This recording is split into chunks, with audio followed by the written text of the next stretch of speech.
রব্বুল আলামিন আমার রহমতের ভান্ডার থেকে আমি এমন করে ভরিয়ে দেব, জোরে সরে বলুন সুবহানাল্লাহ। ভাই যথারীতি ওই 2 নম্বর ব্যক্তিকে বললেন, বলে ইনশাআল্লাহ আমি কাজ শুরু করবার পূর্বে বলবো বিসমিল্লাহির রহমানির রহিম, আর কাজ শেষ হবার পরে বলবো আলহামদুলিল্লাহ। ভাই আমল শুরু হয়ে গেল।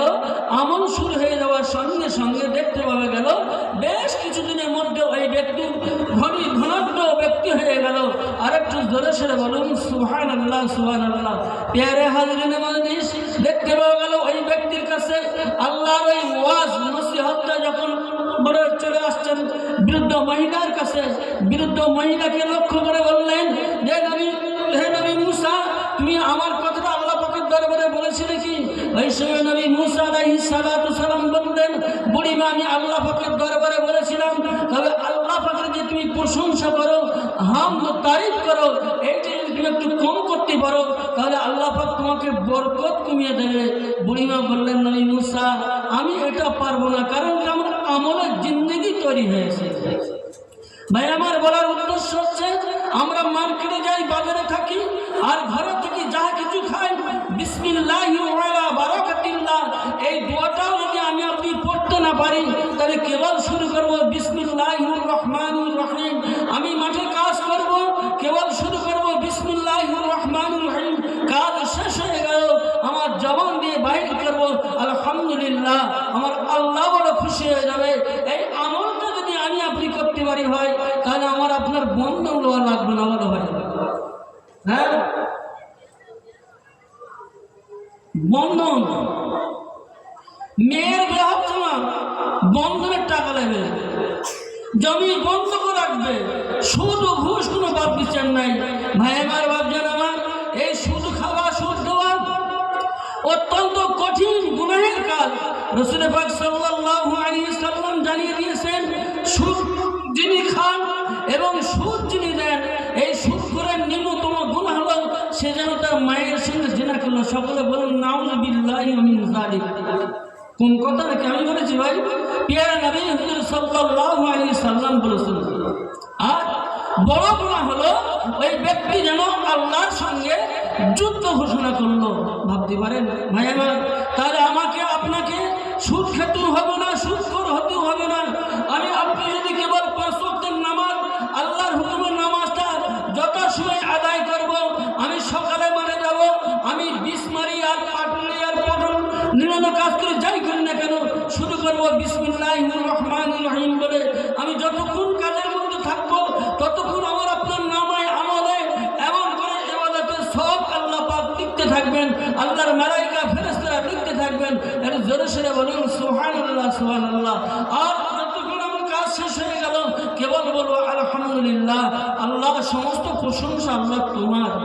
ব্যাস, নামাজটা যত সময় আমি আপনি পড়বো, আর কাজের পূর্বে শুরু করবো বিসমিল্লাহির রহমানির রহিম, শেষে বলবো আলহামদুলিল্লাহ। দেখবেন ইনশাআল্লাহ আপনার সংসারে বরকত ভরপুর হয়ে যাবে, কোনো সন্দেহের অবকাশ নেই। এটা কিন্তু আমি বলছি না ভাই, কথা যারা এখন আমরা বিভিন্ন বাহানা করে বিভিন্নভাবে সুদের সঙ্গে জড়িয়ে আছি, এমন করে খারাপের সঙ্গে জড়িয়ে আছি, আমি করজোড়ে নিবেদন করব সেই সমস্ত ভাই বাবাদের দিকে লক্ষ্য করে বলবো, হাদিস শরীফের লক্ষ্য করে আপনারা নিশ্চয়ই শুনবেন যে আমার আপনার নবী হুজুর সাল্লাল্লাহু আলাইহি সাল্লাম জানিয়ে দিয়েছেন যে এই সমস্ত খারাপ কাজ করতে নেই।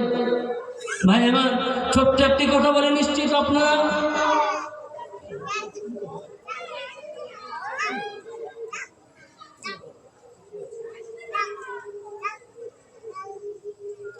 ভাই আমার, আল্লাহ পাক রব্বুল আলামিন আমাদের সকলকে সহিহ বুঝ দান করেন। আমি আপনি প্রত্যেকে যেন আল্লাহর হুকুম আহকাম নবী পাক সাল্লাল্লাহু আলাইহি সাল্লামের তরিকা মোতাবেক যেন চলতে পারি। সকলে বলুন আল্লাহুম্মা আমিন। কারণ আল্লাহ পাক কোরআন পাকের মধ্যে বলেছেন, লাকাদ কানা লাকুম ফি রাসূলিল্লাহি উসওয়াতুন হাসানাহ। আল্লাহ পাক রব্বুল আলামিন বললেন, আমার রাসূলের আদর্শে তোমরা আদর্শ হয়ে যাও।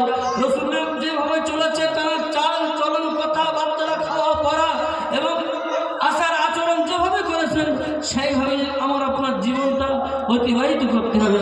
অন্যথায় আমি আপনি পারলৌকিক জিন্দগিতে যেমন ক্ষতিগ্রস্ত হব এবং এলৌকিক জিন্দগিতে ক্ষতিগ্রস্ত হব। আল্লাহ পাক রব্বুল আলামিন আমাদের সকলকে সুন্নাত থেকে বেশি বেশি আমল করবার তৌফিক দান করেন। সকলে বলুন আল্লাহুম্মা আমিন।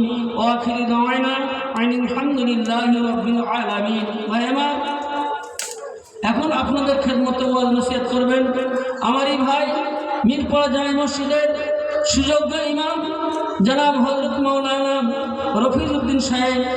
আমার হুজুরের বক্তব্য আমাদের সকলের কিছু শুনতে হবে এবং তার থেকে কিঞ্চিত কিঞ্চিত নিয়ে আমরা আমলের জিন্দগি তৈরি করবো। তাহলে এ ওয়াজ দেওয়া এবং শোনা, এখানে বসা আমার আপনার কামিয়াবি হবে। অন্যথায় আমি ডান কান দিয়ে শুনলাম, বাম কান দিয়ে বার করে দিলাম, ভাই বিফল হয়ে যাবে। অনুরোধ করছি যে সমস্ত ভাই বাবাজি আপনারা এখন এখানে সেখানে আসেন, সকলেই তাড়াতাড়ি চলে আসুন। আমাদের আলেমে দ্বীন জনাব মুফতি মাওলানা আব্দুল কাইয়ুম সাহেব হুজুর, তিনি যথাসময়ে আসবেন। 7টার সময় হুজুর সময় দিয়েছিলেন, 7টার মধ্যে ইনশাআল্লাহ হ্যাঁ বেরিয়ে পড়েছে। আমার আইজুল ভাই বলছেন বেরিয়ে পড়েছে। অতএব আমরা অযথা সময় নষ্ট না করে সকলেই পাক জলসা এসে বসে পড়ি। আল্লাহুম্মা সাল্লি আলা।